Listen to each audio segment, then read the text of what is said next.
Cześć, cześć, witam wszystkich bardzo serdecznie. Ja jestem Ania, a dzisiaj pokażę Wam, jak zrobić taki fajny, klasyczny, prosty top. Jeśli spodoba Wam się taki top, to ja też zachęcam do odwiedzenia mojego kanału, filmu, w którym pokazuję też, jak zrobić taki top troszeczkę podobny, ale innym stylu, bardziej taki może elegancki, z takimi bąbelkami na dole. Jeśli jeszcze nie macie takiego topu, a lubicie takie topy i Wam się spodoba ta wersja, to też zapraszam Was na film z tą wersją, ponieważ obie wersje robię z tej samej włóczki. Będzie to oczywiście włóczka od Kokonki z wiskozy, 3 nitki, 1200 metrów, 225 gramów. Mamy tutaj 96% wiskozy. Ja bardzo Was zachęcam do tworzenia takich topów właśnie z tego typu cienkich, lekkich włóczek, zwłaszcza z wiskozy, ponieważ one są świetne, one po prostu dają takie uczucie chłodu w lecie i mi się sprawdził ten top. Ja już czekałam z kolejnymi motkami, żeby sobie właśnie zrobić takie kolejne topy, ponieważ one są po prostu genialne, nie jest z nich gorąco, fajnie się układają, nie gniotą się, także ja oczywiście Was zachęcam. Kto oczywiście nie ma takiej możliwości, to nie przejmujcie się, po prostu dobierzcie włóczkę, która dla Was jest najodpowiedniejsza, zróbcie sobie próbkę, sprawdźcie, czy Wam odpowiada. Ja oczywiście skupiam się na tym, żeby pokazać Wam, jak zrobić wzór, a to ostatecznie, z czego zrobicie sobie ten top, oczywiście zależy od Was. Jeśli chodzi o ten top, będziemy go robić troszeczkę inaczej niż ten biały, ponieważ ten biały robiliśmy od góry do dołu, natomiast ten robię odwrotnie, robię od dołu do góry. Najpierw robimy sobie tą część dotąd, później dorabiamy sobie taki króciutki tutaj panel przedni i taki sam panel tylni i następnie wykańczamy sobie delikatnymi ściągaczami. Ja chciałam, żeby ten top był taki bardziej właśnie sportowy, w stylu takim sportowym, do krótkich spodenek, do jeansów, więc zrobiłam sobie takie ściągacze, więc na górze, na dole. Ten ściągacz górny pełni format bardziej takich ramionczek, więc on jest troszeczkę inny niż poprzedni top. No i żeby fajnie wyglądało, również zrobiłam sobie na końcu taki ściągacz tutaj. Ten ściągacz można zrobić od razu na początku, ale ja nie wiedziałam, czy mi starczy włóczki, więc wykończyłam na końcu. Oczywiście to wszystko Wam mówię w trakcie. Natomiast oczywiście starczyło mi włóczki, nawet zostało 45 gramów, więc mogłam spokojnie zrobić top dłuższy, a nawet szerszy. Natomiast ja oczywiście ku przestrodze zawsze staram się stworzyć to, co muszę, a później jeśli mi coś zostaje, to sobie wykańczam. No i tak, ten top jest taki bardziej właśnie mówię klasyczny, sportowy, ponieważ chciałam, żeby mi pasował do takich spodenek, takich shortów, takich powiedzmy rybaczek, które już są na moim kanale, może nie cieszą się zbytnio popularnością. Ja wiem, że wolicie robić sweterki i takie tam rzeczy, ale nie bójcie się tworzyć też takich właśnie dolnych części garderoby, typu właśnie takie rybaczki czy spodenki, ponieważ one też bardzo fajnie wyglądają, też się to fajnie robi szybko i są takie unikatowe, ponieważ na pewno nie znajdziecie takiej osoby, która sobie zrobi takie spodenki. I do tych rybaczek będzie mi świetnie pasował właśnie ten top. Już sobie mierzyłam, oczywiście nie jestem opalona, więc ciężko tutaj to wszystko zaprezentować na mnie, ale ten wzór, przez to, że jest właśnie taki klasyczny, to wszystko ze sobą pasuje i ja jestem zadowolona, że akurat udało mi się stworzyć taki komplecik, więc ja oczywiście zachęcam Was do sprawdzenia moich wszystkich filmów, które znajdują się w zakładce wideo. Pierwsza strona kanału to jest tylko kilka filmów, natomiast wszystkie moje filmy, wszystkie moje projekty znajdują się na moim kanale w zakładce wideo. Także zachęcam sprawdzać, ponieważ tych rzeczy już tam jest naprawdę dużo i każdy na pewno znajdzie coś dla siebie. Także oczywiście Was zapraszam. A jeśli chodzi o włóczkę, to tak jak wcześniej wspominałam, robimy z wiskozy. Ja używam szydełka 3 mm. Cały top jest taki bardziej powiedzmy przewiewny, lekko przeźroczysty, ale naprawdę bardzo lekko. To też zależy od tego, jaki kolor ubierzecie, z jakiego koloru zrobicie. Idealny, przewiewny na spacery, na plażę, gdziekolwiek ubierzecie, czy nawet do ogrodu. Na pewno nie będzie Wam gorąco, ponieważ wiskoza jest bardzo fajna, delikatna, przewiewna i dająca takie uczucie chłodu. Jeśli chodzi o wzór, który tutaj użyłam, to jest to taka delikatna siateczka. Ja już kiedyś robiłam sweterek tym wzorem. Zazwyczaj jest tak, że jeżeli uda mi się wymyśleć jakiś wzór, to wykorzystuję go wielokrotnie do różnych projektów, ponieważ na tyle mi się podoba i jest fajne, że mogę Wam pokazać, jak zrobić sobie inne części garderoby, używając właśnie takiego wzoru, więc mam nadzieję, kto zna, to wie, jak już robić, a kto nie zna, to pozna nowy wzór. Dokładnie ten wzór wykorzystałam do zrobienia takiego swetra w formie spódnicy, takiej tuniki z paskiem, taki bardzo turkusowy, niebieski, z takim właśnie szerokim, fajnym dekoltem. I od razu Wam mówię jedną rzecz. Ja wiem, że pytacie mnie o sukienki. Ja myślę, że tutaj, jeżeli lubicie tego typu sukienki, na przykład plażowe, można zrobić przedłużenie tego topu i zrobić sobie również do tego część dolną, spódnicę, również właśnie z tego wzoru. Wystarczy po skończeniu topu zrobić sobie ściągacz, a później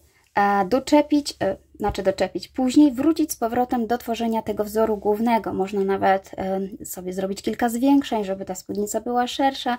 Pamiętajcie, że właściwie z każdych takich topów czy bluzeczek możecie sobie przedłużać i robić w formie sukienki. Ja niestety rzadko chodzę w sukienkach, dlatego ciężko mi zrobić sukienkę, bo boję się, że po prostu w niej nie wyjdę, jakoś nie czuję się komfortowo. Może jestem bardziej taką chłopaczarą, dlatego tak jest, ale może kiedyś się przekonam, to jeszcze zrobię. Oczywiście natomiast do każdej spódnicy można też dopasować taki top. Na moim kanale pojawiło się już chyba 3 albo 4 spódniczki. Również ten top będzie pasował do takich spódniczek, także mam nadzieję, że Was zachęcę. Ok, tyle gadania o rzeczach. Ja oczywiście Wam serdecznie dziękuję za każdy komentarz, każde wsparcie. Pamiętajcie, że ja oczywiście do niczego nie zmuszam, nie musicie wszystkiego robić, ale będzie mi bardzo miło, jeżeli oglądniecie chociaż wstęp, ponieważ dla mnie liczy się niestety algorytm YouTube'a, który jest bardzo rygorystyczny i tak naprawdę liczy wyświetlenia i zainteresowania filmem. Nieważne, czy ktoś będzie to robił, czy nie robił, liczy się, czy oglądnął po prostu chociaż kawałek filmu, czy wystawił komentarz i czy dał łapkę w górę. To jest algorytm YouTube'a. Dla mnie się liczy oczywiście projekt, liczy się zadowolenie, czy Wam się podoba, czy nie, ale żyjemy w czasach, kiedy czasami to, co zrobimy, nie ma znaczenia, tylko to, co się pojawiło i czy się podoba, czy nie. Także po prostu mam nadzieję, że chociaż oglądniecie ten wstęp, potem możecie zamknąć, w ogóle tego nie robić, a dla mnie to będzie bardzo miłe, jeżeli po prostu jakaś część filmu się rozniesie i pójdzie dalej w świat i dzięki temu więcej osób będzie mogło oglądać, a ja zdobędę więcej subskrybentów, więc będę mogła tworzyć więcej filmów. Ok, dosyć gadania, przechodzimy do tworzenia projektu. Wszystkie dane dotyczące tego topu, jego rozmiar, szydełko oraz linki afiliacyjne do strony, gdzie można kupić te włóczki, będą w opisie na dole pod tytułem. Trzeba rozwinąć zakładkę wideo i tam wszystko się pojawi. Ok, także zapraszam Was na film. Zaczynamy od zrobienia takiego panelu. Będziemy pracować od dołu do góry. Tworzymy łańcuszek, zamykamy w okrążeniu i będziemy robić wzór dookoła, cały czas pracując bez szwu, czyli to będzie takie fajne top bezszwowe. I będziemy tworzyć taką siateczkę, która będzie powtórzeniem ciągle tego samego wzoru. Jeśli chodzi o przeliczenia, pamiętajcie, żeby zrobić na początku próbkę. Próbkę zrobimy tutaj razem ze mną na kanale, ponieważ ja tą część mam już gotową i zbyt długo by mi zajęło, gdybym chciała pokazywać Wam cały wzór na tym, co tutaj mam, dlatego wystarczy mała próbka. A Was zachęcam do zrobienia takiej próbki, ponieważ po zrobieniu próbki należy ją oczywiście wyprać i przyłożyć sobie centymetr i sprawdzić, ile potrzebujecie nabrać oczek, na przykład, żeby uzyskać 10 cm i sobie tak po prostu wielokrotnością sprawdzać, ile tych oczek nabrać, bądź jeżeli wolicie metodą matematyczną, to zachęcam do oglądnięcia moich jednych takich z pierwszych filmów. Ja tam tłumaczę, jak to można obliczyć matematycznie, ale oczywiście możemy też użyć metra, centymetra i dowolnie sobie odpowiednio wyliczać liczbę oczek, ile zajmuje 5 oczek, ile 10 i przemnażać aż do momentu, kiedy uzyskacie docelowy obwód Waszego topu, czyli taką szerokość właśnie w obwodzie dookoła. Ok, czyli tak, ja przygotowałam sobie szydełko 3 mm i włóczkę w kolorze jaśniejszym. Jest to włóczka troszeczkę grubsza, 4 nitki bawełniane, też z serii kokonki. Tutaj pracowałam na wiskozie, dlatego między innymi, żeby był kolor jasny i żebyście mogli zauważyć, jak tworzyć wzór. Niestety te ciemne kolory słabo widać, dlatego wykonam też inną włóczką, a też przekonacie się, że wcale nie musi być to wiskoza, może to być zupełnie inna włóczka. Dobrze, więc zaczynamy. Dobierzcie szydełko, ja wybrałam 3 mm, jeśli wybierzecie większe, te dziurki siateczkowe będą większe, jeśli mniejsze, no to oczywiście będzie mniej tych dziurek. Robimy sobie pętelkę podstawową I nabieramy parzystą liczbę oczek. Parzysta, ponieważ tak naprawdę potrzebujemy później wydzielić porówno zarówno panel przedni i tylni z przodu, więc żeby mieć co dzielić, na pół musimy mieć liczbę parzystą, a tak naprawdę jeśli chodzi o wzór, to nie ma znaczenia jaka liczba oczek, ale lepiej pracować na liczbie parzystej. I ja tutaj sobie nabiorę powiedzmy z 20 oczek. Tu mam 3, 4, 5, 6, 7, 8, 9, 10, 11, 12, 13, 14, 15, 16, 17, 18, 19, 20, a może jeszcze nabiorę 4. Raz, 2, 3, 4. Mam 24. Jedno oczko jako brzegowe, które nie wliczam do wzoru. Teraz odwracam łańcuszek w taki sposób, żeby widzieć z tyłu taką środkową tutaj pętelkę. I zaczynamy od tej pętelki. Pomijam to pierwsze oczko, one się nawet troszeczkę już zacisnęło, więc jest słabo widoczne, czyli pracuję od drugiej pętelki i w tym rzędzie wykonamy półsłupki nawijane, czyli robimy narzut od dołu, przytrzymuję sobie tutaj paluszkami, pobieram środkową pętelkę, wbijam się tutaj szydełkiem, przeciągam włóczkę, pobieram znowu i przeciągam przez 3 pętelki. Oczywiście zaznaczam sobie pierwszą pętelkę, żeby mi się nie pomyliło. I dalej wykonuję tak samo, czyli wykonuję narzut, kolejna pętelka, przeciągam, pobieram i przez 3. Czyli do końca rzędu, wyjątkowo tutaj w pierwszym rzędzie wykonujemy półsłupki z narzutem, półsłupki nawijane. Nazwa inna, ale te same słupki, te same półsłupki. I tutaj przerabiamy sobie po kolei każdą pętelkę, pamiętając, żeby żadnej nie pominąć.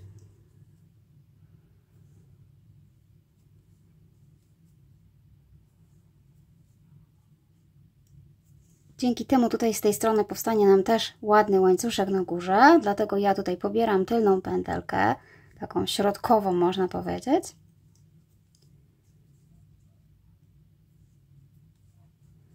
I tutaj prawie już dochodzę do końca.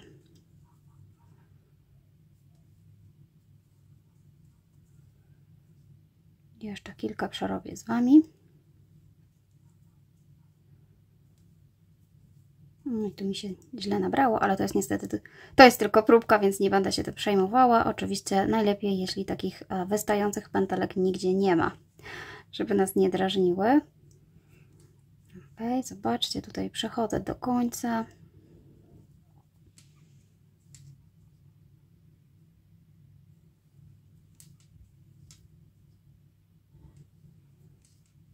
I ostatnia pętelka.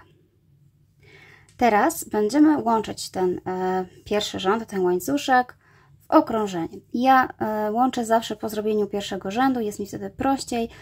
Włóczka, wtedy się wiem, że nie ma prawa zawinąć, ponieważ wszystko widzę. Natomiast pamiętajcie, że jeżeli lubicie, wolicie na przykład zamknąć taki początkowy łańcuszek w okrążeniu, zawsze możecie tak zacząć. Natomiast wtedy trzeba się pilnować, żeby on się nie pozawijał, nie pozakręcał, bo wtedy nam wszystko wyjdzie krzywo. Więc ja wolę w taki sposób. I teraz przybliżamy do siebie 2 krawędzie w taki sposób, żeby to było naszą prawą stroną, czyli pamiętajcie, żeby przybliżyć w taki sposób, żeby nigdzie nie było zawinięte, zakręcone. I oczywiście robię to w taki sposób, że wbijam się tutaj w to zaznaczone oczko, przeciągam pętelkę pod tym oczkiem i od razu przeciągam tutaj. I mam połączone ładnie okrążenie. Dodatkowo takie połączenie można zrobić również na dole, czyli na chwilkę sobie wyciągnę szydełko, zostawię trochę dłuższą pętelkę, żeby mi nie uciekła i również w taki sam sposób zrobię tutaj na dole. Patrzę sobie, gdzie jest pierwszy półsłupek, on jest mniej więcej tutaj, więc wbijam się w to pierwsze tutaj oczko i również przeciągnę tą włóczkę tutaj, robiąc oczko ścisłe. No i tak naprawdę nie ma śladu o połączeniu. Czyli ta metoda jest również bardzo prosta i wygodna. Mamy ładnie połączone kółeczko. Oczywiście wkładamy tak, żeby ciągnąca się włóczka była tutaj z przodu. Dobrze. I dopiero teraz zaczynamy wykonywać nasz wzór główny, który będzie właśnie tutaj na tym topie. To był taki początkowy łańcuszek z półsłupków nawijanych. Ja też zrobiłam go dlatego, że planuję sobie zrobić, tak jak Wam wcześniej powiedziałam, taki ściągacz reliefowy z półsłupków raz przednich, raz tylnych. Dlatego on mi się później przyda, ten rząd, żeby właśnie sobie od razu przejść już do reliefów. Można to zrobić w tym momencie. Można zacząć od takiego ściągacza teraz. Dla osób zaawansowanych pewnie jest to już proste i opanowane. Natomiast ja, tak jak mówię, nie wiem jeszcze, jak docelowo będzie leżał top, a robię tylko jeden taki top, więc niestety metodą prób i błędów i muszę sobie jakoś radzić, dlatego jest jeszcze nieskończone. Dlatego przejdę od razu do wzoru głównego, a jeżeli uznam po wykonaniu już tego topu, że jest za krótki, to sobie po prostu dorobię ściągacz. Zawsze lepiej zostawić krótszy, gdzie można zrobić ściągacz, niż na przykład za długi. Dlatego tutaj przejdę od razu do wzoru głównego, ale jeśli macie dużo włóczki i już widzicie efekt końcowy, że zrobiłam, to zawsze możecie zacząć tutaj od tego ściągacza. Ja go później pokażę, jak go wykonać, dokładnie w taki sam sposób. Natomiast tutaj przechodzimy do wzoru głównego. Żeby zrobić wzór główny, robimy tak, że w tym samym miejscu, czyli dokładnie w tym, gdzie jest tutaj łączenie, robię półsłupek nawijany, czyli znowu robię narzut. Wbijam się tutaj właśnie w to łączenie, czyli dokładnie to łączenie to jest to oczko razem z tym, ponieważ te dwa oczka złączyliśmy i mamy jako jedno, a to jest ostatnie oczko właśnie z tej poprzedniej krawędzi, które zrobiliśmy. Czyli tak, tutaj robimy sobie półsłupek nawijany jako początkowy. To jest tylko początkowa część. Później będziemy pracować bez łączenia okrążeń, więc na razie przejdziemy sobie w tym rzędzie pierwsze takie okrążenie z tym wzorem, a później pokażę Wam, jak to fajnie, płynnie przejdzie i nie będzie śladu. Mamy półsłupek. Następnie też będziemy robić takie półsłupki. Ja już pokazywałam ten wzór, więc osoby, które robiły taką moją niebiesko, taką turkusowo sukienko-sweter, wiedzą, jak to robić, natomiast ja zdaję sobie sprawę, że nie wszyscy robią wszystko, dlatego pokazuję jeszcze raz ten wzór. Teraz tak, jeszcze raz w to samo miejsce wbijam się, dokładnie w tym samym miejscu, co przed chwilą. Wbijam szydełko, przeciągam włóczkę, mam dwie pętelki i dopiero teraz wbijam się w kolejną pętelkę, czyli tutaj, przeciągam, mam 3 pętelki i przekładam przez 3. Robimy taki półsłupek z narzutem, ale bez narzutu, ponieważ narzut jak gdyby pobieramy z poprzedniej pętelki. Zobaczcie, wbijam się jeszcze raz w tą samą pętelkę, którą przed chwilą zrobiliśmy półsłupek. Tutaj. I tutaj przeciągam włóczkę, czyli mam, zobaczcie, ten mój niby narzut, a dopiero teraz wykonuję mój docelowy półsłupek, czyli jeszcze raz się wbijam, już w trzecie tak naprawdę oczko, przeciągam i przerabiam wszystkie. I zobaczcie, i znowu tutaj wzór jest naprawdę bardzo prosty i bardzo fajnie, szybko się wykonuje. Natomiast minusem jest takim, że robię bardzo cienką włóczką, więc faktycznie tych rzędów muszę zrobić sporo, żeby nadbudować wysokość takiego topu. Ale zobaczcie, jak to fajnie, płynnie przechodzi. Jeśli użyjecie grubszej włóczki, wtedy na pewno zrobicie szybciej i te bąbelki, które tutaj się takie tworzą, będą bardziej widoczne. Czyli tak, w poprzednią przytrzymuję, w kolejną wolną pętelkę przeciągam, pobieram i przez 3. Trzeba pamiętać, żeby się wbić w poprzednią pętelkę, następną pobrać i przeciągnąć przez 3.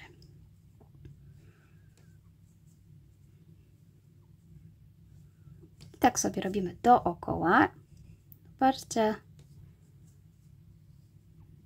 to bardzo fajnie, szybko wychodzi. Oczywiście musimy zrobić sobie ten pierwsze początkowe okrążenie, a później już pójdzie bardzo łatwo. I tutaj przerabiam cały czas tak samo.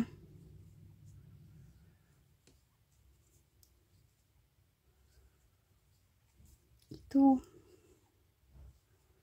I zaraz dojdę właśnie do momentu, w którym zaznaczyłam sobie moje oczko, które mam przerobić pierwsze. Tu dosłownie jeszcze mam takie 2 duże, więc tu są do przerobienia. I tu jest jeszcze jedno ostatnie. I zobaczcie, tutaj jest taka sytuacja, że zaznaczyłam sobie mój pierwszy półsłupek, który wykonałam, taki zwykły, bo musiałam jakoś zacząć. Natomiast tu pomiędzy zaciągnęło się takie naprawdę malutkie oczko. To było to oczko łączeniowe. My je teraz totalnie pomijamy. Ono już nie jest nam potrzebne.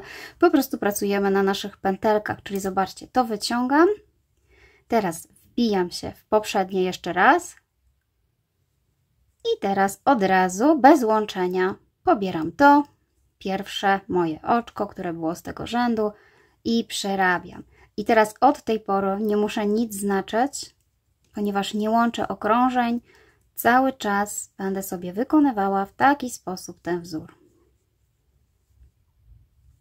Zobaczcie, dzięki temu powstaje taka fajna, ciekawa siateczka, bardzo stabilna, bardzo ładnie leży, ona się w ogóle nie rozciąga.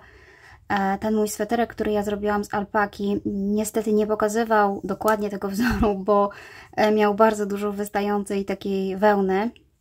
Jak gdyby nie było dokładnie widać, jaki wzór powstaje. To wszystko zależy właśnie, jakiej włóczki użyjecie. Dlatego, tak jak wspominałam na tamtym filmie, na pewno wykorzystam ten wzór jeszcze nie raz.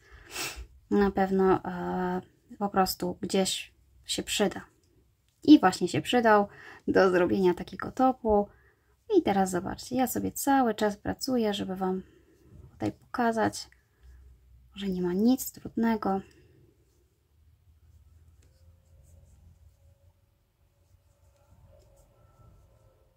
I tak. Cały czas. I właśnie jak chcę przerobić kilka rzędów, żeby Wam pokazać, tutaj, o, zobaczcie, to przejście zniknęło, więc płynnie przechodzimy dalej. Oczko po oczku.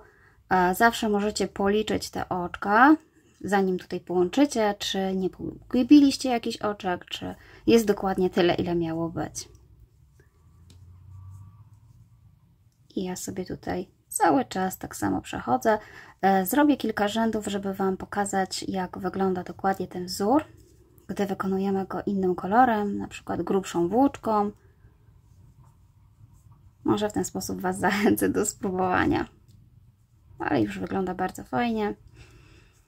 I cały czas w kółko to samo. Praktycznie nic się nie zmienia. Ok, przerobiłam sobie dosłownie kilka rzędów. Tak wygląda w białym kolorze. Nie wiem, czy ostrość tutaj jest w stanie złapać. I słuchajcie, wykonujemy sobie właśnie taką próbkę, najlepiej troszeczkę wyższą, nawet szerszą, żeby oczywiście była miarodajna. Fajnie by było sobie ją delikatnie wybrać, żeby mieć pewność, jak się będzie układała po wypraniu. Na przykład, zwłaszcza jeżeli używacie takiej bambusowej wersji, bo jest taka bambusowa wersja, jeśli chodzi o tą właśnie niteczkową włóczkę, ona na pewno się będzie bardziej rozciągać niż bawełniana.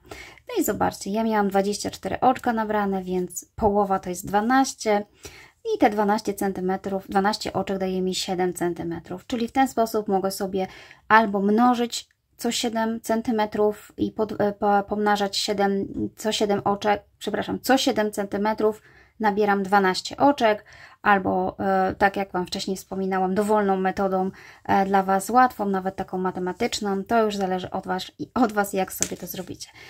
To musi być obwód Waszego topu. Pamiętajcie, że on też nie może być zbyt szeroki, bo robimy topy bez ramion, bez ramionczek, bez rękawów. Bez rękawów, więc żeby za bardzo nie odstawał pod pachą, fajnie by było, gdyby nie był zbyt obszerny i szeroki. Wiadomo, może być luźny, ale niezbyt taki właśnie oversize'owy, bo wtedy może się okazać, że zbytnio odstaje, chociaż ja też zawsze sobie umiem z tym poradzić i gdzieś tam zawęzić pod pachą, więc nie ma z tym problemu. Dobra, czyli tak, nabieramy sobie odpowiednią liczbę oczek łańcuszka, przerabiamy pierwszy rząd półsłupkami nawijanymi, łączymy ze sobą i wykonujemy ten oto wzór główny. Oczywiście wykonujemy już później po próbce taki właśnie podstawowy panel i tak jak wcześniej wspominałam, mój jest na wysokość około 30 cm. Jest chyba niecałe, nawet 30, jest 30, ponieważ to zależy, jak się rozciągnie. I oczywiście kończę w momencie, kiedy mam tutaj początkowy sznureczek, ja sobie go nie chowałam, on mi wyznacza ten początkowy rząd. Tu jest takie delikatne przejście, naprawdę bardzo mało widoczne, więc tutaj, jak gdyby ten pierwszy sznurek i ten rząd wyznacza mi jak gdyby początek kolejnego rzędu. I tak sobie zaznaczyłam, ponieważ przechodzę teraz do tej części, gdzie będziemy sobie troszeczkę zmieniać już pachy. Wydzielimy sobie panel tak naprawdę taki przedni i tylny, żeby móc właśnie stworzyć dodatkowo ten wzorek. I już Wam pokażę, jak to będę robiła.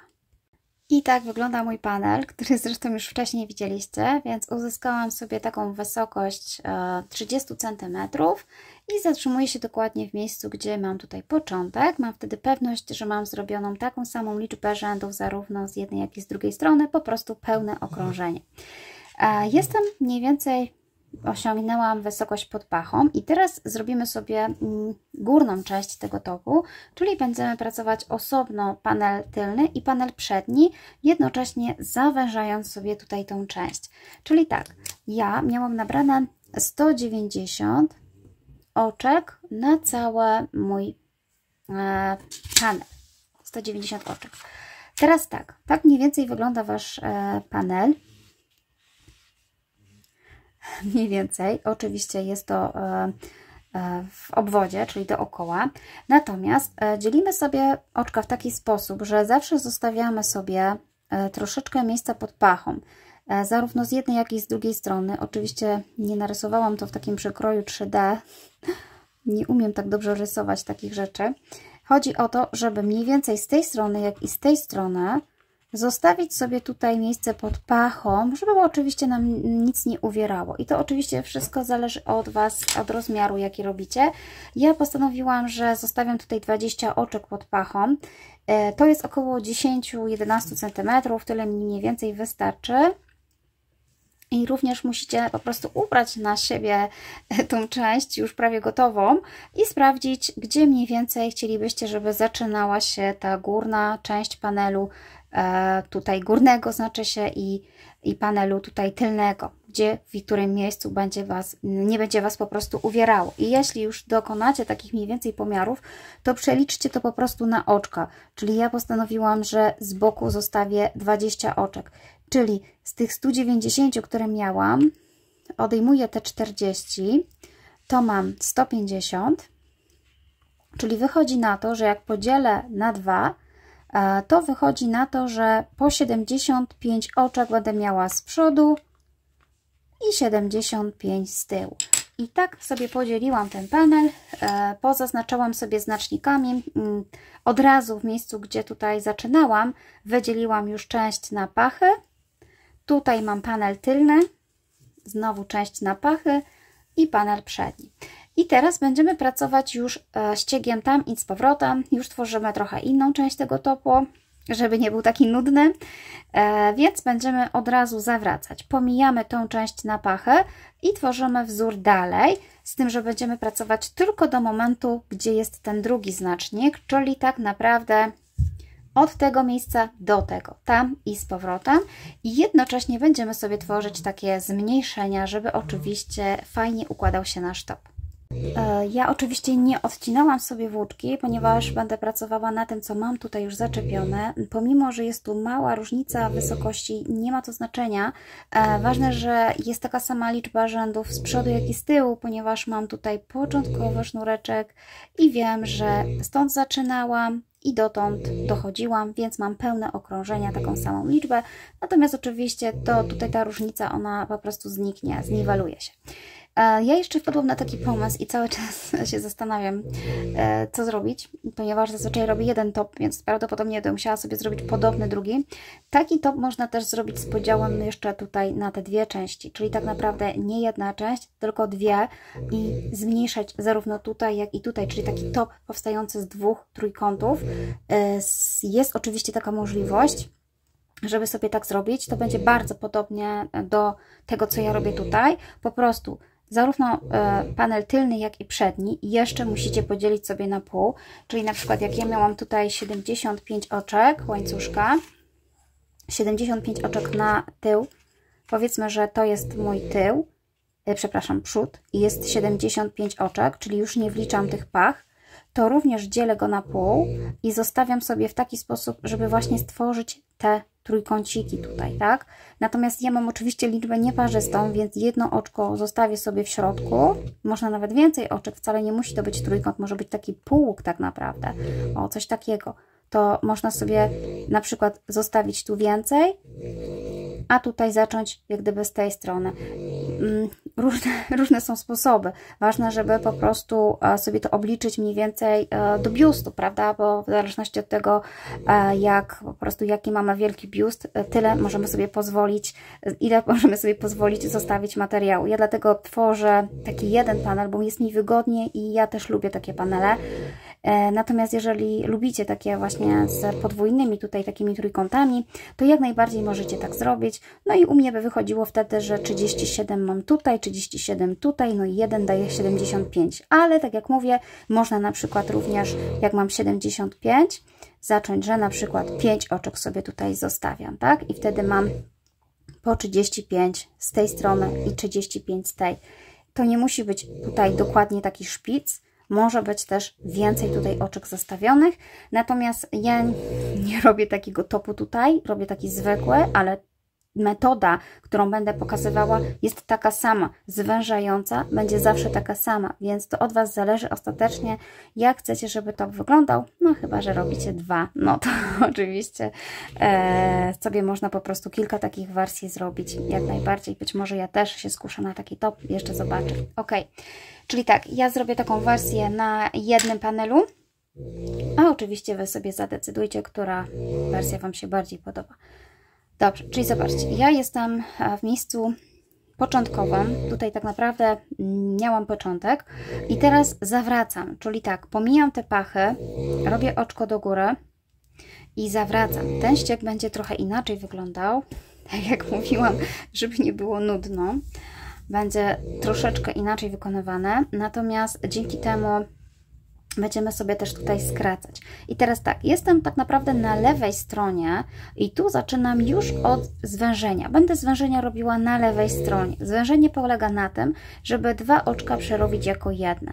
Na lewej stronie będziemy robić oczka ścisłe z narzutem w całą taką wielką tutaj pętelkę, zarówno przednią, jak i tylną, więc będzie prosto się wbić. Czyli tak, robię narzut, wbijam się tutaj w tą pętelkę, przeciągam włóczkę, wbijam się w kolejną pętelkę, przeciągam włóczkę, mam dosłownie 4 pętelki i teraz muszę tą pętelkę przeciągnąć przez te 3 pętelki.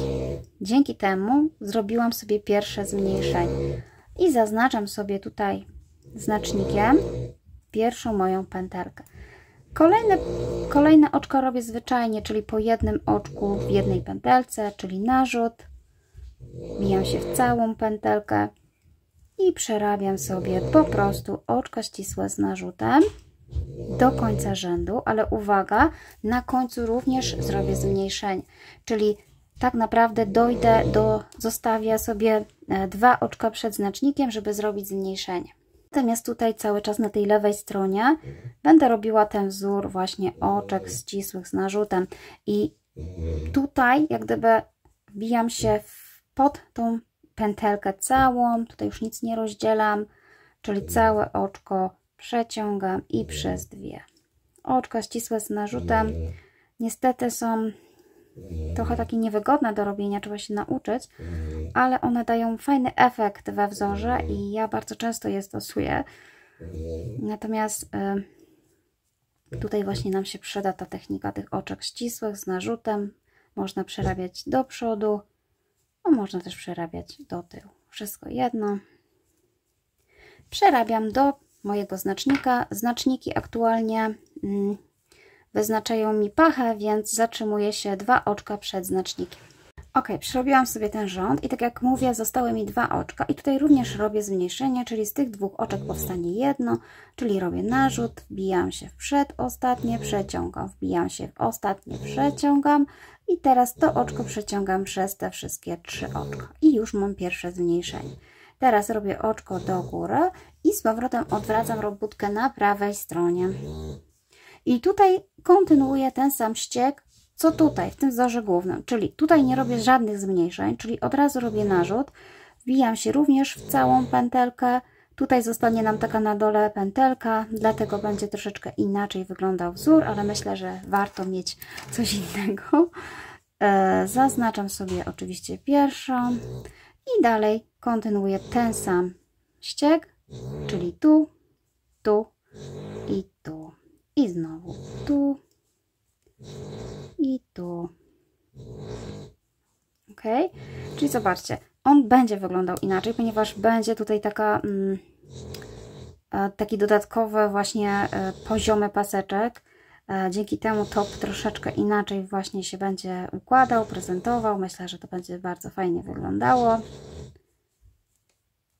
Tak przerabiam na prawej stronie. Na prawej stronie nie robię żadnych zmniejszeń, czyli muszę dojść znowu do mojego znacznika tutaj na tej stronie.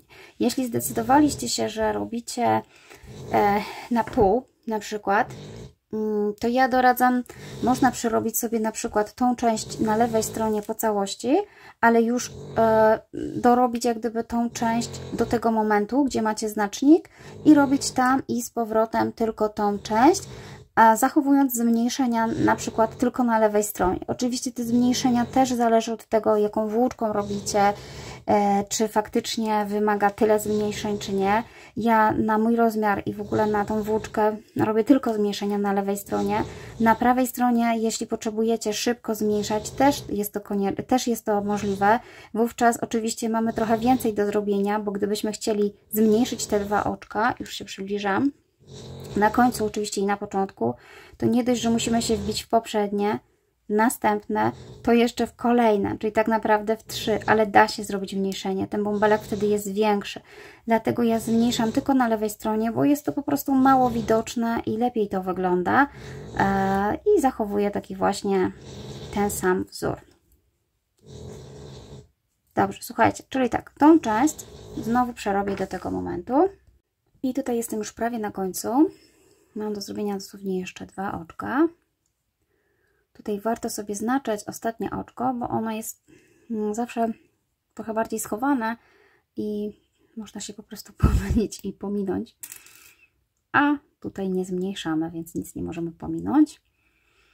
Ok, zrobione. Czyli tak naprawdę powinnam mieć o 2 oczka mniej, czyli 75 miałam, zrobiłam zmniejszenie z jednej i z drugiej strony, więc powinnam mieć 73 oczka. Ok, teraz robię oczko do góry.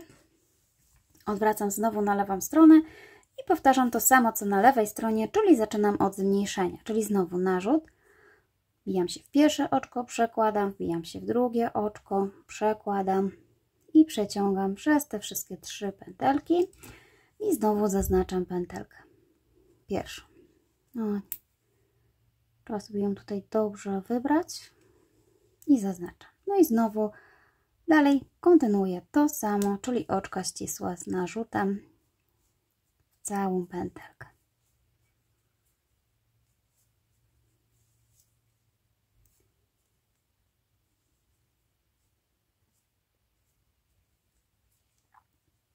Ok, słuchajcie, tak będzie wyglądał panel przedni i tylny. Czyli my w zasadzie budujemy go tam i z powrotem, robiąc zmniejszenia na początku i na końcu każdego tego panelu. Natomiast robimy tylko te zmniejszenia, przynajmniej ja tylko robię na lewej stronie, czyli tak naprawdę wtedy, kiedy jestem przy oczkach ścisłych z narzutem. I tak będę sobie budowała ten przód. Muszę zrobić na pewną wysokość. Oczywiście warto sobie zawsze mierzyć na bieżąco i sprawdzać, do jakiego momentu należy po prostu zmniejszać. Oczywiście dla osób, które robią sobie na pół, doradzam tak samo sprawdzać na bieżąco, tak samo zmniejszać z jednej, jak i z drugiej strony i dojść do pewnego momentu, który po prostu Was już wystarczy. Natomiast to będzie zupełnie inne wykończenie, więc ja akurat nie robię tego takiego na pół.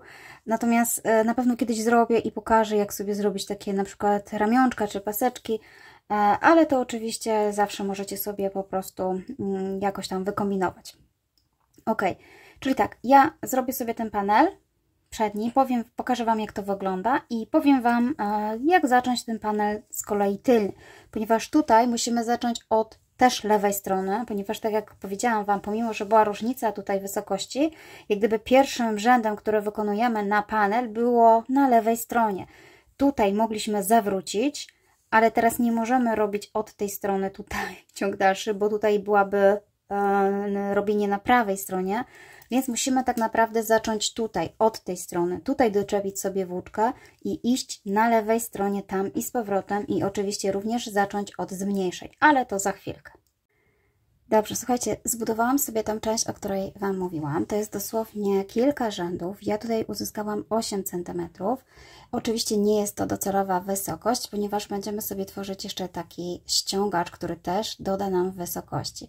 Więc tak naprawdę od tego momentu tutaj do góry mam około 8 cm. Wszystko będziemy jeszcze sobie tutaj obrębiać, więc nawet jeżeli wystaje Wam jeszcze część biustonosza, nie przejmujcie się tym, ponieważ tak jak wspominałam, będzie dodatkowy jeszcze tutaj ściągacz, który oczywiście nam zabuduje fajnie tutaj tą pachę, zarówno z tej strony, jak i z tej strony. No i ważne, żeby oczywiście dopasować sobie tutaj odpowiednią wysokość. Ja jestem niska, więc nie potrzebuję aż tyle. Wystarczy, żebyście założyli na siebie ten top i sprawdzili, ile jeszcze możecie nadbudować i ile będzie jeszcze stanowił właśnie tutaj ten ściągacz. Natomiast tak jak ja mówię, to nie jest jakiś bardzo zabudowany przy szyi ściągacz, to będzie właśnie taki szeroki, długi, więc tak naprawdę nie trzeba tutaj dużo budować. Ok, słuchajcie, z 75 doszłam do 51 oczek tutaj na górze, więc zrobiłam te kilka rzędów z każdej strony zmniejszające tutaj i tutaj na lewej stronie, tak jak Wam powiedziałam. I na prawej stronie, jeżeli byście się zdecydowali zmniejszać, to faktycznie będzie to bardzo duże zmniejszenie, więc zmniejszamy tylko na lewej stronie.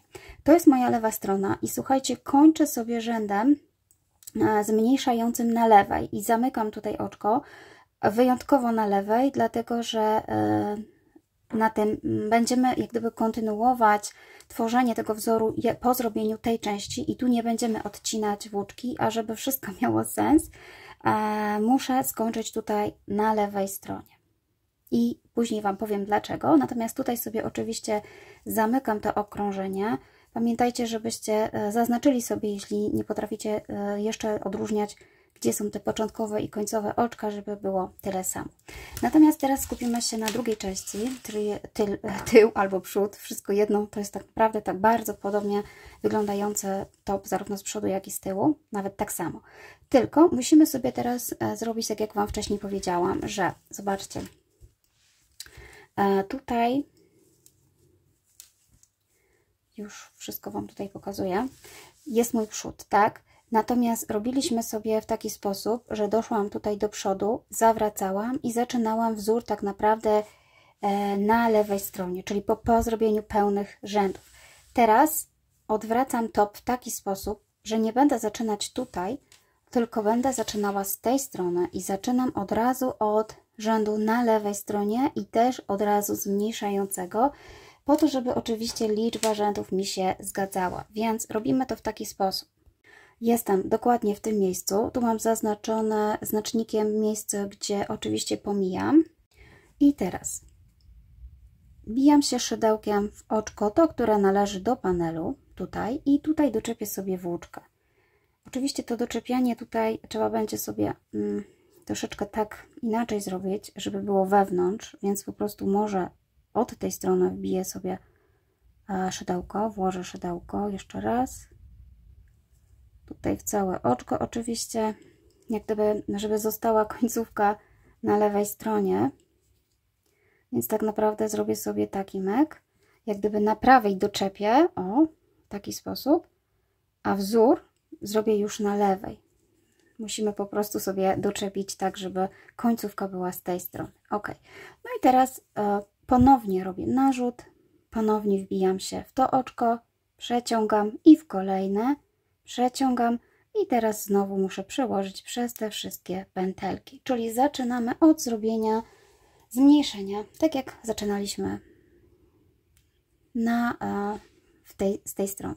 I tutaj słuchajcie, kontynuujemy wszystko tak samo, czyli robimy sobie rząd oczek ścisłych z narzutem w całe oczko i znowu dochodzimy tutaj do tego znacznika Ale oczywiście tutaj też zatrzymujemy się 2 oczka przed znacznikiem, ponieważ będziemy zmniejszać od razu. Czyli tak, tutaj mam znacznik, tu widzę moje dwie pętelki, więc robię narzut, przeciągam przez jedną, wkładam szydełko przez drugą, przeciągam i teraz przeciągam przez wszystkie 3.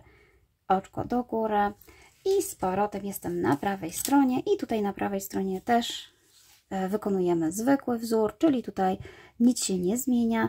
Pamiętamy, żeby pobrać tutaj tą pętelkę, zrobić na początku zwykły półsłupek, zaznaczyć sobie ten półsłupek z narzutem i dopiero tutaj jeszcze raz się wbijam w kolejne oczko i przerabiam. Oczywiście wzór już jest Wam znany. Pamiętajcie, że tutaj jest taka drobna właśnie, taki drobny wzorek. On tutaj powstał na prawej stronie. Może na tym kolorku nie za bardzo widać, ale jest taka tutaj linia. Na lewej zupełnie jej nie widać i tak szczerze powiedziawszy, jak komuś się podoba ta strona, to by mógł też uznać tą prawą stronę, lewą stronę za prawą, bo jest też taka ciekawa.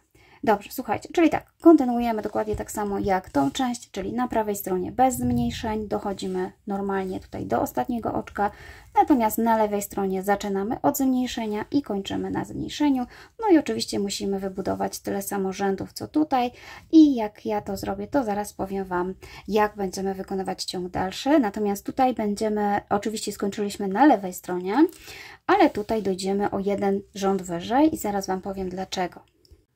Ok, słuchajcie, mam zrobiony już tak samo ten tylny panel i jestem w miejscu, w którym będę sobie je razem łączyła i tworzyła łańcuszek pomiędzy tymi 2 panelami. Ale zanim to zrobimy, tak jak wcześniej Wam wspominałam, ten panel, który robiłam jako pierwszy, skończyłam na ściegu, który robiłam na lewej stronie. Czyli w tym momencie, jak mam położony top w taki sposób, że robiłam tą część, to tu mam ten sznureczek na lewej stronie. Natomiast ten drugi panel robię o jeden rząd wyżej, czyli już kończę na ściegu na prawej stronie, czyli o jeden rząd wyżej. Dlatego, że potrzebujemy sobie właśnie stworzyć teraz łańcuszek, żeby wszystkie nam się zgadzało. Zrobimy to w taki sposób, że tu mamy przerobiony ścieg na prawej stronie, tu doczepimy łańcuszek i tu również uzupełnimy to, co nam brakuje, czyli ścieg na prawej stronie. I tu również uzupełnimy łańcuszek. I z chwilą, kiedy dojdziemy do tego rogu, możemy zacząć wykonywać już dookoła półsłupki nawijane, a później dookoła tworzyć sobie ściągacz. Tak to wymyśliłam, żeby po prostu wszystko się wzór zgadzał. Ale zanim to zrobimy, musicie założyć na siebie top i sprawdzić, jaką wysokość potrzebujecie tutaj doczepić, żeby oczywiście Wam się wszystko zgadzało, żeby top nie był zbyt ciasny. Ja przyznam się szczerze, że jeszcze nie mam tego wzoru ściągaczowego, o którym Wam mówiłam tutaj, ponieważ wszystko zależy od tego, ile mi starczy włóczki, więc na razie zrobię to prowizorycznie. Może się okazać, że będę musiała spróć i zrobić więcej oczek łańcuszka, ale tak mniej więcej potrzebuję taką mniej więcej odległość około 10, 12, 13 cm, więc po prostu nabiorę 30 oczek łańcuszka, ale zrobię to orientacyjnie, ponieważ jestem na etapie, w którym być może to się uda i tak będzie dobrze i nie będę musiała pruć, a szkoda byłoby stracić film, jeśli wyjdzie dobrze. Natomiast jeśli wyjdzie źle, to metoda jest zawsze taka sama, natomiast ja będę musiała po prostu zmniejszyć liczbę oczek łańcuszka. Czyli tak, jestem po skończeniu wzoru na prawej stronie i teraz zaznaczam sobie ostatnie oczko, żeby mi się nie pomyliło ostatnie oczko. Natomiast tutaj wykonuję dokładnie te 30 oczek łańcuszka. Czyli mam tak, raz, no i na start oczko spadło, fal start. Jeszcze raz. Raz, 2, 3, 4, 5, 6, 7, 8, 9, 10, 11, 12, 13, 14, 15, 16, 17, 18, 19, 20, 21, 22, 23, 24, 25, 26, 27, 28, 29, 30. Pamiętajcie, że u mnie ten ściągacz pełni taką rolę takich tak naprawdę rączek, nie rączek, tylko ramionczek. Ramionczek, więc on nie może być zbyt ciasny, ponieważ musi nam się tutaj całkowicie ładnie pacha zmieścić, a dodatkowo będę jeszcze obrębiała tutaj, więc tak naprawdę, tak jak mówię, pokazuję sposób, natomiast to, ile łańcuszek nabiorę ostatecznie i Wy, ile musicie nabrać, musicie zrobić metodą prób i błędów, sprawdzić, czy po prostu te 30 czy to, co założyliście sobie, będzie odpowiednie. Najlepiej to zrobić po prostu tak jak ja. Robię ten łańcuszek, ten całe okrążenie. Później zrobię okrążenie ze zwykłych tych półsłupków nawijanych i już będę wiedziała, jak to leży, ponieważ sam łańcuszek nie jest miarodajny, bo on się może rozciągać i nie jest jeszcze wzorem. Dlatego najlepiej przerobić całe pełne okrążenie, żeby mieć pewność, że to będzie właściwa długość. I teraz jestem w miejscu, gdzie brakuje mi właśnie tego rzędu na prawej stronie, więc tutaj od razu wykonam ten ściek. Czyli tak, robię sobie narzut, przytrzymuję sobie palcem, wbijam szydełko i przerabiam półsłupek nawijany. Jako pierwszy tutaj. Oczywiście też sobie go zaznaczę na początku, żeby mi się tutaj nic nie pomyliło. Staramy się robić w miarę tutaj ściaśnięty, ponieważ on może się nam tutaj trochę rozciągnąć. Dobrze, no i teraz przechodzę do zrobienia tego wzoru na prawej stronie, bo mi go brakowało, więc muszę to uzupełnić. I jak dojdę tutaj do tej krawędzi, to też doczepię łańcuszek. Ok, przerobiłam tę część, już ostatni rząd ze wzoru stopu, teraz zrobimy już później ściągacz i tutaj oczywiście znowu doczepię łańcuszek z 30 oczek, czyli to samo. Raz, 2, 3, 4, 5, 6, 7, 8, 9, 10, 11, 12, 13, 14, 15, 16, 17, 18, 19, 20, 21, 22, 23, 24, 25, 26, 27, 28, 29 i 30. Dobra, i znowu patrzymy, żeby łańcuszek nie był nigdzie zawinięty. Tak jak oczywiście tutaj łańcuszek nie może być skręcony, bo wtedy nie wyprostujemy sobie wzoru. Nie będzie ładnie to równo szło. Czyli dokładnie tak jak tutaj mam zrobione. Tym razem połączę z tym drugim krawędzią, tą, która mi tutaj została. I tutaj połączymy sobie. Patrzę sobie, gdzie mam to pierwsze oczko, żeby się oczywiście nie pomylić. I tutaj połączymy sobie półsłupkiem nawijanym, czyli robię od razu narzut i robię tutaj pierwszy półsłupek nawijany. I tak naprawdę to będzie początek mojego okrążenia. Dopiero tutaj będzie początek okrążenia. Oczywiście mi się tutaj też nie udało. Jeszcze raz, tu jest moje pierwsze oczko. Dobrze mieć je zaznaczone, żebyście się właśnie nie pomylili, które to oczko. Bo no tutaj musi się nam wszystko zgadzać. Jest. Ok. Czyli zobaczcie, tak naprawdę od tego momentu zaczynamy robić już ściągacz. Czyli sobie zaznaczę kolejnym znacznikiem w innym kolorze. Ok, tak naprawdę te znaczniki już nie będą aż tak bardzo nam zaraz potrzebne. Chodziło o to, żeby sobie wyznaczyć mniej więcej początek i koniec. I teraz tak, zobaczcie. Ja nadbudowałam tutaj taki, powiedzmy, już mniej więcej ściągacz. Można pomału przymierzyć i założyć.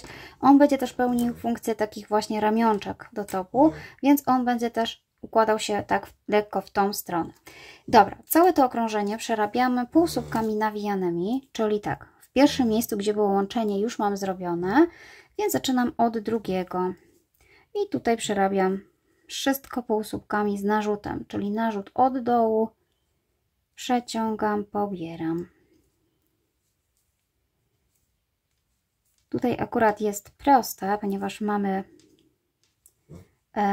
pętelki łatwe do znalezienia, natomiast najgorzej będzie na tym łańcuszku, znaczy najgorzej, może najtrudniej, ale ja Wam pokażę, jak ja to będę robiła, żeby to ładnie wyglądało zarówno z jednej, jak i z drugiej strony. Dojdę do tego momentu.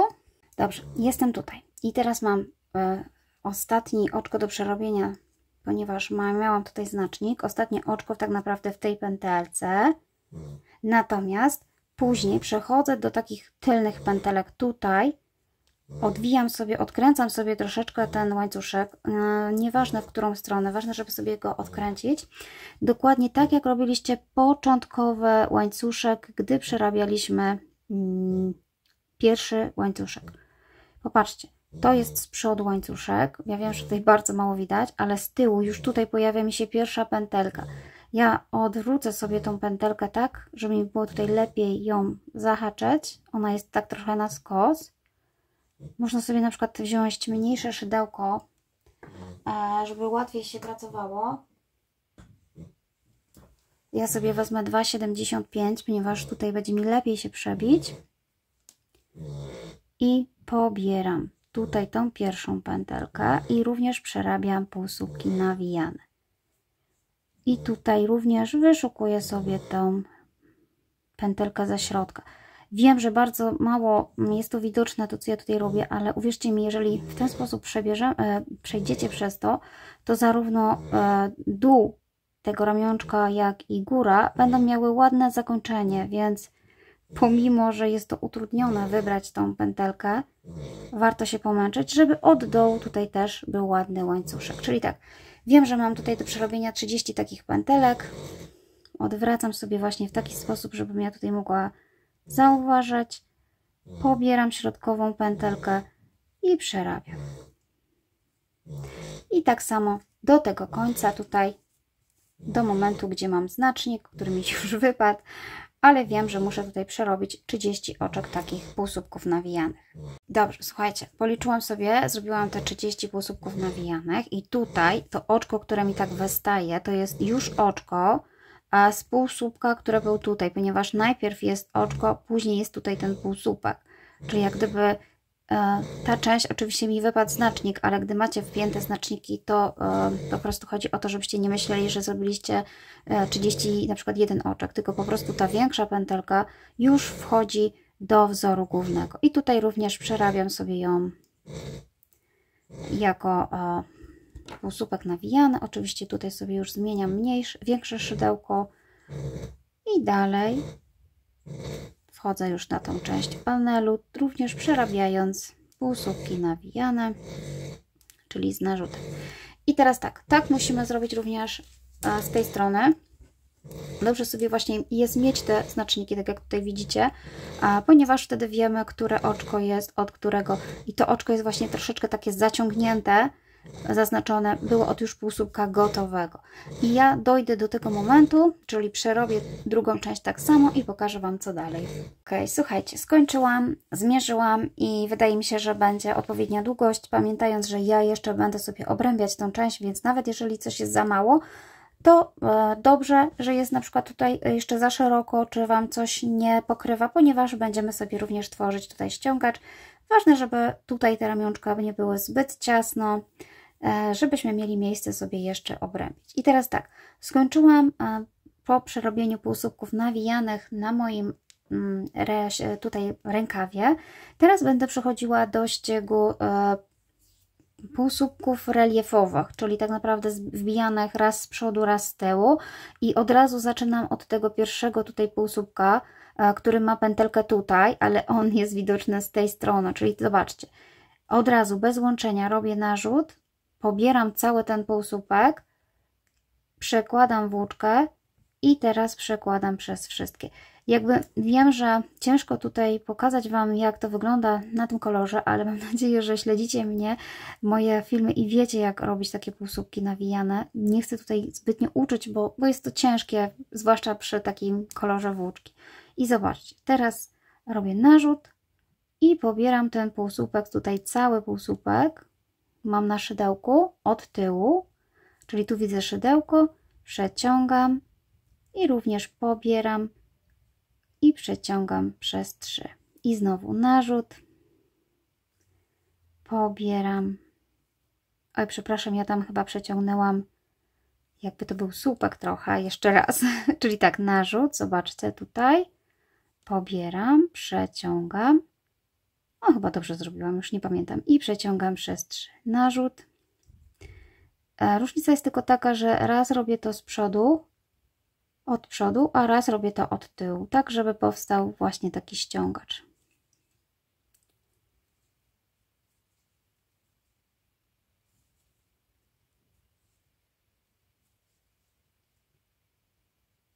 Liczba oczek oczywiście też powinna nam wyjść parzysta, pomimo że mamy po prostu gdzieś nabrane, na przykład tak jak ja na penelach 2 razy nieparzystą, to i tak daje mi liczbę parzystą. A potrzebujemy liczbę parzystą, żeby stworzyć taki ściągacz, ponieważ raz robimy półsłupek reliefowy od tyłu, a raz robimy go od przodu. I w taki sposób, zobaczcie, przerabiam sobie. Tutaj jak gdyby wbijam się też pod tą tutaj trzecią pętelkę na początku. Tutaj jak gdyby pobieram cały półsłupek.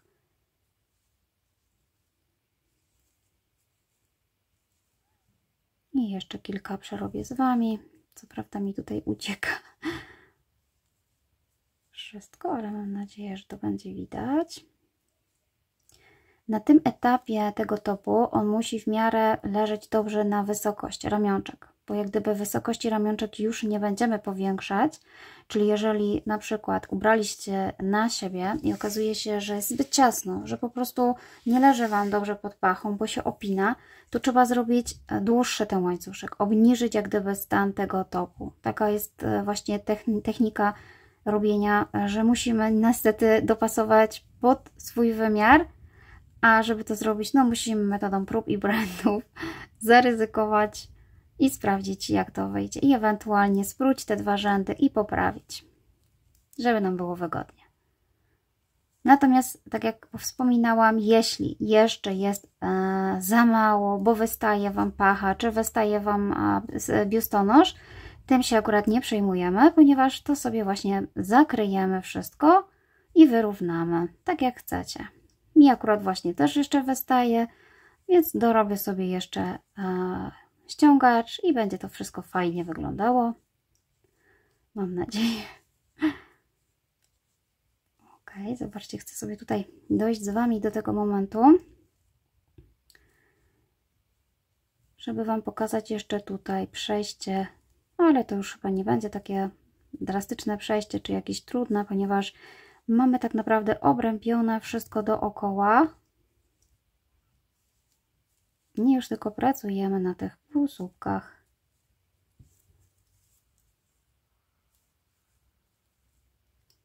Oczywiście, tak zaznaczyłam, dobrze, żebym wiedziała, gdzie jest początek. No tutaj już mi są niepotrzebne te znaczniki. Ważne tylko, żeby się nie pomylić i zrobić raz z przodu, raz z tyłu, bo później właśnie nam się coś pogubi i może być źle. Ja jeszcze tutaj sprawdzę, czy się nie pomyliłam, ale raczej nie. Chociaż i takie cuda się zdarzały. No ale trudno. I tutaj zobaczcie, dochodzę do tej krawędzi. I tutaj po prostu, zobaczcie, płynnie sobie przechodzę, w zależności jak mi tutaj się udało zrobić. Tak jak idzie wzór, cały czas tak samo. I dlatego między innymi ja chciałam, żeby wbijać się tutaj od dołu, żeby został mi tutaj taki łańcuszek. Tak jak mówię, no niestety ten mój ciemny kolor i ta grubość tej włóczki cieniutkiej jest faktycznie problematyczna, jeśli chodzi o takie dokładne pobieranie pętelek. Dlatego nie jestem w stanie Wam tego tak dokładnie pokazać, ale mam nadzieję, że sobie poradzicie z tym. W razie czego możecie pobierać dowolne pętelki, też nie będzie to jakoś widoczne, szczególnie, że tam na przykład nie pobraliście tej środkowej. Ważne, żeby ta liczba tych półsłupków się tutaj zgadzała, zarówno na jednym, jak i na drugim ramionczku. Dobrze, słuchajcie, przerabiam to dookoła i powiem Wam, co dalej. Ok, ja przerobiłam sobie już prawie dookoła, jestem tutaj na końcu, żeby Wam pokazać, jak będzie wyglądało to przejście. A tak naprawdę ja tutaj nie łączę, tylko robię dookoła, tylko ważne jest to, czy właśnie mamy dobrą liczbę tych naszych półsłupków, czy się nigdzie nie pomyliliśmy, ponieważ zaczynałam od półsłupka wbijanego z przodu, więc ten powinien być z tyłu. I tak u mnie się zgadza, na szczęście wszystko się zgadza. Czyli zobaczcie, ten jest jeszcze przerabiany od tyłu, tutaj z tyłu. Jeden z przodu i dokładnie został mi tutaj, zobaczcie, ten ostatni, on musi być przerobiony od tyłu, tutaj. I teraz powinnam przerobić właśnie, już wchodzę jak gdyby na półsłupki przerabiane z przodu. dokładnie ten pierwszy, który Wam pokazywałam i jak gdyby ja przechodzę płynnie, nie łączę tutaj nic, nie ma potrzeby, żeby tutaj jakoś łączyć. Nabieram po prostu cały i znowu sobie przerabiam od przodu, czyli wszystko mi się zgadza. Znaczę sobie jedynie właśnie, gdzie poniżej, gdzie jest moje okrążenie, żebym zrobiła równą liczbę okrążeń. I teraz tak naprawdę robicie na taką wysokość, jaka Wam odpowiada. Wszystko zależy od tego, jak się układa ten top, jak leży. Sprawdzajcie na bieżąco, jaką chcecie wysokość, a w międzyczasie ja sobie tutaj jeszcze zrobię kilka rzędów i pokażę Wam, jak to ostatecznie u mnie wygląda. Ok, przerabiałam sobie jakąś tutaj już szerokość tych moich rzędów, wysokość. Oczywiście dopasujcie odpowiednią dla Was. To może być paseczek szerszy bądź węższy. Ja zdecydowałam, że tym razem taki zrobię właśnie wąski. On się tak fajnie będzie do góry układał i też ładnie się tutaj zaokrągli. Oczywiście na samym końcu możecie też użyć mniejszego szydełka, bo ja całość robiłam 3, ale ostatnie 2 rzędy zrobiłam sobie mniejszym. Dzięki temu tak ładnie się tutaj to wszystko zaokrągliło. I teraz tak, z chwilą, kiedy dojdę tutaj do początkowego mojego półsłupka, po prostu wbijam się i przerabiam sobie oczko ścisłe. I znowu od tyłu przerabiam. Chociaż nie, myślę, że od tyłu już nie trzeba będzie. Po prostu tu sobie przerabiam oczko ścisłe, żeby wyrównać okrążenie i tutaj zamykam i zaciskam. I tą oczywiście końcówkę trzeba sobie schować gdzieś tutaj, gdzie mamy ścieg. Dobrze, słuchajcie, ta część byłaby gotowa, natomiast ja oczywiście jeszcze muszę sobie obrębić tutaj ten rękaw, ponieważ on jest jeszcze dla mnie za szeroki i nie leży ładnie i też ta krawędź mi się nie podoba. I zrobiłam sobie tutaj właśnie już jak to będzie docelowo wyglądało. Będę używała również tego samego ściegu, co tutaj, tylko że tam i z powrotem. I zrobimy sobie tutaj taki fajnie wyrównujący ścieg, a jednocześnie ściągający pod pachą, jeśli macie jeszcze właśnie za luźno. I teraz tak, ten ścieg będziemy robić w taki sam sposób, co tutaj, ale nie robię go już w tej części dookoła, czyli jak gdyby, zobaczcie, robię go tam i z powrotem. On bardzo podobnie wygląda, więc myślę, że będzie to dobrze wyglądało i pokażę Wam mniej więcej, jak ja to zrobiłam.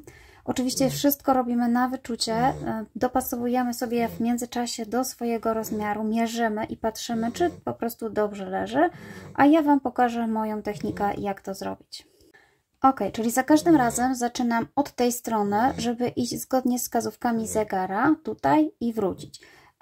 Czyli tak, tutaj będę teraz zaczynała z tej strony, natomiast oczywiście dla tego rękawka muszę zacząć od tej strony, czyli jak gdyby na przeciwległe tutaj panele. Wszystko chodzi tylko o to, żeby po prostu iść od prawej do lewej strony i sobie zawracać. Tą część mam już zrobioną, więc pokażę Wam, jak zrobić tutaj. Ok, więc tak, tą część, co budowaliśmy tam i z powrotem, oczywiście mamy troszeczkę inną niż tą, gdzie tutaj mamy oczka, ale ja trzymam się tej samej techniki z obu stron i założyłam sobie, że będę po prostu wbijała się w dowolne miejsca, ale będę kontynuowała jak gdyby ilość oczek taką samą z jednej, jak i z drugiej strony. Czyli zobaczcie, najpierw wbijam się tutaj na początku tego rzędu, czyli jak gdyby jeszcze nie wchodząc w ten, wybieram sobie początkowy tutaj rząd, który był na górze, gdziekolwiek, tak tylko, żeby po prostu doczepić włóczkę, czyli tutaj doczepiam sobie włóczkę i robię oczko ścisłe i jeszcze raz w tym samym miejscu przerabiam sobie półsłupek nawijany. I to będzie mój pierwszy półsłupek tutaj. I teraz tak, od razu mówię, że Wy musicie sobie dostosować ilość półsłupków nawijanek do Waszej szerokości tutaj pod pachą. Nie narzucam konkretną liczbę, ponieważ to wszystko zależy, co Wam tutaj wyszło. Ja wiem, że muszę zrobić 70 takich półsłupków i tak będę robiła, żeby wyszło mi dokładnie tak samo jak w poprzedniej części. Natomiast stosuję taką technikę, że na każdy rząd dodaję jeden półsłupek, czyli tak, na rząd tak naprawdę, gdzie miałam tutaj takie zgrubienie i rząd, gdzie był tutaj taki paseczek. A tak naprawdę są to po prostu po 2 półsłupki pomiędzy tymi tutaj paseczkami w tym momencie. Czyli tak, tutaj zaczęłam od jednego, tutaj doczepiam w dowolnym momencie, w punkcie, trzymając się tej samej zasady, że pomiędzy po prostu robię po 2 półsłupki. Tak jak wspominałam wcześniej, Wy musicie sobie sami dobrać, czy ta liczba nie będzie za mała, czy za duża, bo ja nie wiem, jaki robicie rozmiar, na jaką wysokość. Znowu musimy po prostu zaryzykować, przerobić jakąś część, ubrać na siebie i sprawdzić, czy po prostu odpowiada. Ja zrobiłam po prostu taką samą liczbę rzędów i tutaj sobie obrębiam dokładnie,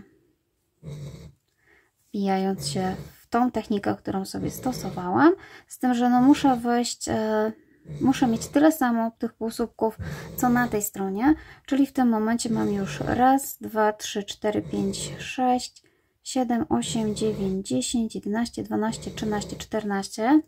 Wszystko robię na prawej stronie. Tu mam już 15.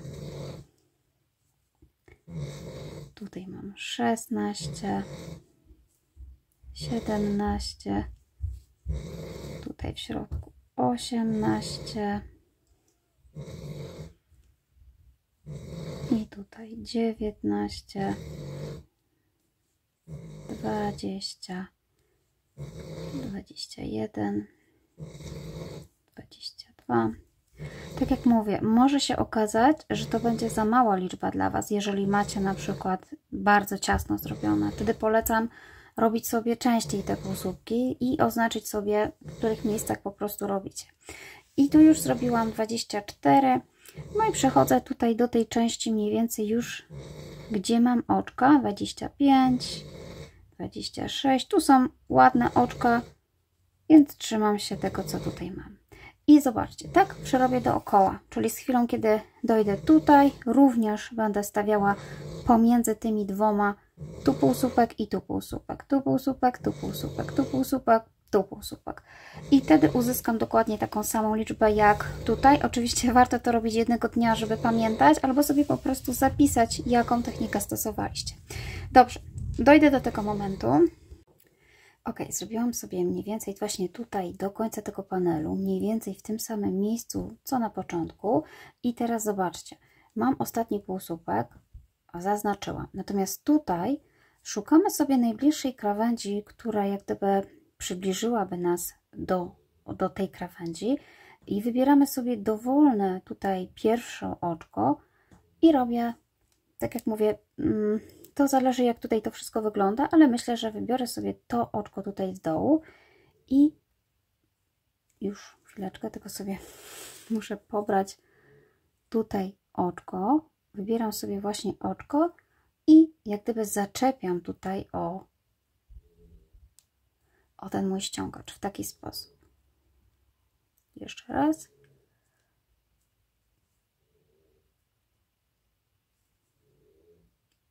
Zaczepiam raz i w kolejnym również zaczepiam 2, czyli robię takie zwane 2 oczka ścisłe po to, żeby to ładnie tutaj wyglądało. I teraz odwracam na drugą stronę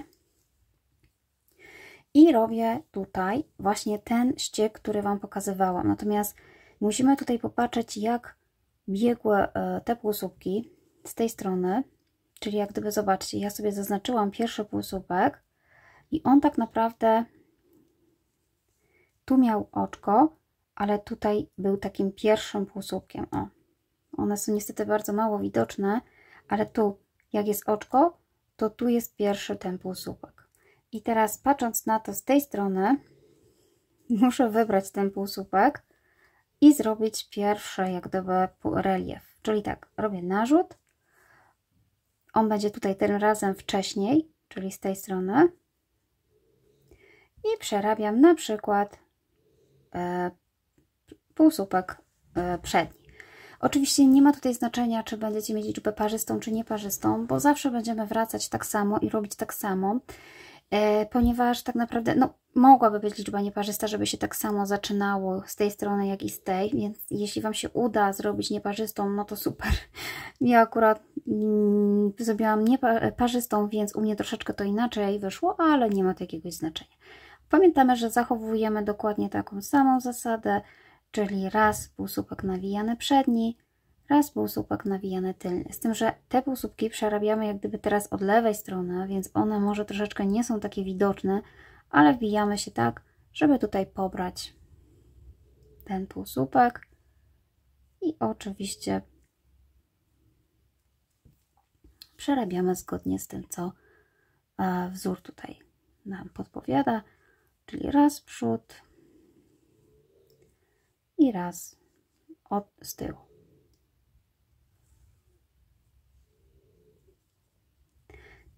Tutaj właśnie jest taka różnica, że my pracujemy tam i z powrotem, nie dookoła, więc one troszeczkę mogą inaczej wyglądać, ale wzór jest bardzo podobny.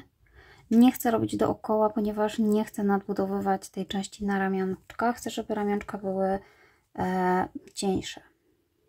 I tutaj znowu z przodu. Dobrze, słuchajcie, wiem, że to słabo widać, ale uwierzcie mi, da się to zrobić. Przejść przez tą część tutaj z tej strony. Ja dojdę do początku i powiem Wam, co dalej. Ok, przerobiłam sobie cały tutaj ten dół pod pachą i zatrzymuję się tutaj, ponieważ nie przerabiamy tej części na ramionczka. I teraz tak, no ponieważ ja niestety mam liczbę parzystą, więc inaczej mi wyjdzie z tej strony, a inaczej z tej. Lepiej jednak jak jest liczba nieparzysta, ale już mam przerobiony pierwszy, więc już nie chcę pruć. Udam, że tego nie widać. Dobrze, czyli tam miałam z przodu, więc kończę tutaj na tym półsłupku, który muszę przerobić dosłownie od tyłu. On tak troszeczkę śmiesznie tutaj muszę przełożyć włóczkę. Lepiej jest faktycznie kończyć na tym przednim, no ale trudno. I tutaj robię oczywiście to samo, czyli staram się tak wybrać taką liczbę oczek, żeby sobie tutaj to przybliżyć. Czyli tak naprawdę też pobieram pętelki i raz i kolejną tutaj wbijam się pod całą pętelkę i dwa. Jak gdyby robię sobie 2 oczka ścisłe, żeby sobie tutaj zaczepić. I odwracam robótkę. I oczywiście robimy ten sam wzór, z tym, że tutaj teraz trzymamy się tego, co nam podpowiada to na prawej stronie. Czyli jeżeli ja tutaj kończyłam na reliefie od tyłu, to teraz zacznę na reliefie z przodu, ponieważ muszę kontynuować jak gdyby ten sam wzór. I tutaj wyszukuję sobie, gdzie jest ten mój relief od przodu. On jest tutaj. Wiem, że tutaj u mnie niewiele widać, ale jak zaczniecie robić, to zauważycie, że jest to do ogarnięcia i jest to w miarę widoczne. Po prostu zamieniamy kolejność, ponieważ pracując tam i z powrotem musimy wykonać odwrotność teraz tego wzoru, żeby zachować ten sam ściek, czyli tu, gdzie był robiony od tyłu, jako teraz widzimy od tyłu, a wcześniej był tutaj robiony z przodu. No i teraz po prostu trzymamy się tego wzoru zgodnie tutaj z tym, co mi podpowiada, czyli ten, który jest teraz widoczny z przodu, robię z przodu, a ten, który widzę jako od tyłu, robię z tyłu. Czyli to jest jak gdyby odwrotna kolejność tego, co robi się w okrążeniu. No i tutaj zobaczcie, pobieram sobie cały ten półsłupek i tak samo pobieram sobie tutaj cały. I teraz tak, ja nie robię tutaj żadnych zmniejszeń, po prostu jeśli uznacie, że coś jest za szeroko, na przykład na końcu, zawsze można zmniejszyć szydełko i wtedy ono też jeszcze zawęzi ładnie ten ściągacz. On się też tak fajnie rozciąga i ładnie układa, więc nie robię żadnych zawężeń, jeśli chodzi o jakieś zmniejszenia. Po prostu można użyć mniejszego szydełka, bądź też na początku zrobić mniej tych półsłupków. Niestety trzeba sobie dopasować do swojego rozmiaru. I teraz tak, znowu przerabiam tą część na prawej stronie, aż dojdę tutaj do momentu, do mojego tutaj końcowego słupka. I znowu przerobiłam, słuchajcie, tą krawędź i teraz znowu muszę sobie tak dopasować, żeby zaczepić sobie tutaj oczkami ścisłymi. I znowu patrzymy, ja tutaj znowu z tej strony mam lepiej, bo mam półsłupek z przodu, natomiast tam miałam z tyłu. I troszeczkę tak inaczej to wygląda. I tutaj również zaczepiam o dowolne, tutaj 2 oczka ścisłe, po prostu patrzę, żeby ta krawędź ładnie wyglądała. I nic więcej się niczym nie sugeruje. 2 oczka ścisłe, odwracam I zaczynam kolejny rząd, w którym oczywiście robię na odwrót, czyli tutaj muszę pobrać ten półsłupek, który tutaj miałam, znaleźć go oczywiście i zrobić sobie tutaj od tyłu, a ten od przodu. I tak robimy, słuchajcie, cały czas. Dochodzę do końca i zaczepiam sobie 2 oczkami ścisłymi. I pamiętamy, że robimy to na taką szerokość, jaką chcecie. I w zasadzie to by było na tyle, gdyż za każdym razem, kiedy zaczepiacie o 2 oczka, ta krawędź ładnie wygląda, czyli z chwilą, kiedy uznacie, że już liczba rzędów jest wystarczająca, kończycie na którymś rzędzie, odczepiacie włóczkę, zaczepiacie i robicie tak naprawdę oczko ścisłe. Ja za chwilkę zrobię tą część i pokażę Wam, jak to u mnie wyszło. Ok. Skończyłam sobie tę część. Ja, tak jak mówię, nie buduję tutaj jakiegoś szerokiego ściągacza, bo po prostu bierzę na bieżąco i sprawdzam, jak to u mnie leży. Ładnie się wszystko zaokrągliło, więc po prostu kończę na tej prawej stronie, ale liczba rzędów jest oczywiście dowolna. Wybierzcie taką, która Wam odpowiada. I tutaj po prostu zaczepiam o 2 oczka, żeby sobie ładnie zakończyć. Odcinam tą włóczkę i też zaciskam tutaj oczkiem ścisłym, tak jak Wam wspominałam na początku. Nie robię już tutaj żadnego dodatkowego obrębienia, nie jest konieczne. Zawsze możecie sobie obrębić jeszcze oczkami ścisłymi, jeżeli uznacie, że coś nieładnie leży. Dobra, słuchajcie, mam zrobioną tą górną część, przeszłam przez nią, natomiast oczywiście ja mam jeszcze trochę krótki ten top, ponieważ tak jak wspominałam na początku, chciałam zakończyć właściwie jeszcze ściągaczem na dole, to moja kawka, ale nie wiedziałam, czy mi starczy. Teraz już wiem, że zostało mi sporo tej włóczki i mogłam zrobić totalnie od początku, no ale skąd mogłam wiedzieć? Ale nie ma tego złego, słuchajcie, ponieważ tak naprawdę już wiemy, jak to robić. To jest dokładnie ten sam ściągacz, co na górze. Mamy już nawet przygotowane tutaj półsłupki, ponieważ zaczynaliśmy od półsłupków, więc wystarczy sobie wybrać tutaj dowolny półsłupek, zacząć od dowolnego tutaj półsłupka. Zobaczcie, tutaj jest pierwszy, tam jest kolejny i zacząć od razu po prostu już tworzenie tego ściągacza, czyli doczepię sobie włóczkę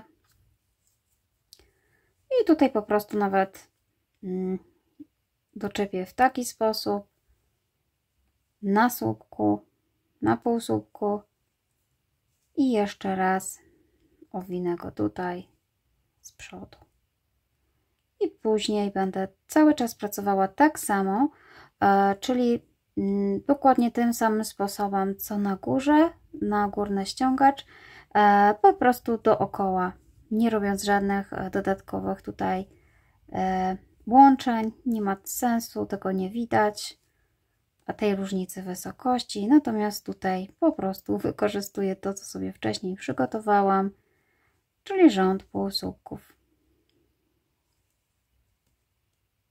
Oczywiście z narzutem. Czyli tak, mamy na pewno parzystą liczbę oczek, więc jak dojdę tutaj, to będę musiała zrobić ostatni półsłupek nawijany od tyłu, a potem od razu owijam i robię sobie taki ściągacz dookoła i oczko ścisłe. To by było, słuchajcie, na tyle. Mam nadzieję, że spodoba Wam się pomysł na ten top. Dajcie znać w komentarzach, czy sobie taki zrobicie, czy jest za trudne, czy wolicie jakieś prostsze projekty. Ja oczywiście jestem otwarta na każde propozycje. Chciałabym się w miarę dostosować, żeby oczywiście powiększyć moją oglądalność. Także mam nadzieję, że dacie znać. Będę Wam bardzo wdzięczna. No i oczywiście idę wybrać mój top i cieszyć się i czekać na gorące, upalne dni. Także dziękuję. Do zobaczenia. Pa, pa. Pozdrawiam.